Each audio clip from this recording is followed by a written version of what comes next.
All right, back to the round table we go. Drew Sharp in the house, Sean Baligean in the house. Drew, let me start with you. Joe Dumars came out this week, gave his State of the Team address, made it clear Michael Curry will be back, but stopped short of guaranteeing that anybody that wears shorts during a game with that team will be back next year. Yes, there are no sacred cows. They're all dead cows now in this team. Yeah, there's going to be a thorough house cleaning in this team right now. They have no choice. And from a Curry standpoint, I don't think you can really blame him for what happened for this season. We still don't know whether or not he's a good enough coach. Yeah, I think there's at least another year. Things you can criticize him for, but when your point guard gets traded in the first week of the season, and they hand you Allen Iverson, who doesn't fit anything this team does for well-documented reasons. I have no problem with the trade, but certainly didn't make his life easy. No, it didn't. That's why he needs at least another year, maybe even 2 more years before you get an accurate assessment of where he's at as a coach. I think that's the best way to put it. You can criticize Curry for a lot of things. I mean, I flat out, there were times where I thought the guy was clueless. Down the stretch, I mean, how many times did we watch it? It almost got to the point of comedy watching other teams make plays and the Pistons show ineptitude. But because of the circumstances, I feel the same way. I know a lot of people, oh, let's fire him, let's fire him, let's fire him. Yeah.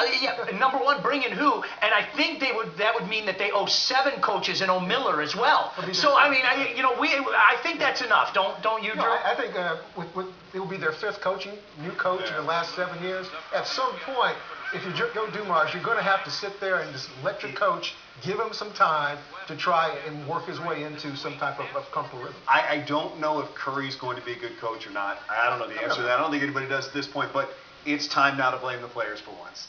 It's time now to say, okay, the players, let's go ahead and change them. And it becomes an interesting summer because Joe also said that with roughly $20 million in salary cap space, he's not waiting until 2010, and I think that's a good move because I don't know if any of those guys are going to go anywhere, and I don't think they're coming here. He's going to make his moves now. And he has to because the Pistons are one of the few teams that has sufficient amount of cap room underneath where they can make trades and bring in big-time players without giving up a lot in salary.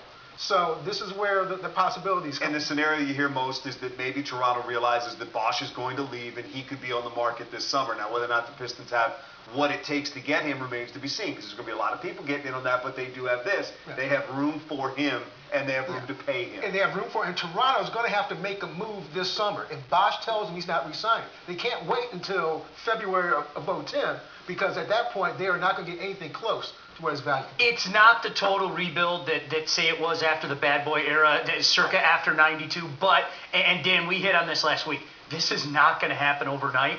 Even if Bosch comes here, I mean, there are so many parts that have to come into play. It's gonna be time, and I hope that people show patience. And people around here aren't known for their patience. And I think while it's not a total rebuild, I think you're looking for 3 primetime players. I mean, I think you got to be looking for at least 3 big-time guys. One of whom has to be a big man. That's not easy. And also, you may need a point guard too.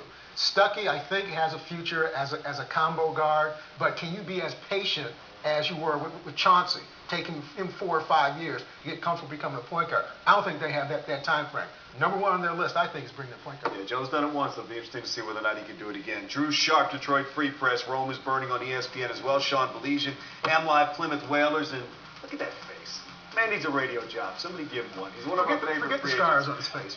We're coming right back. Stick with us right here.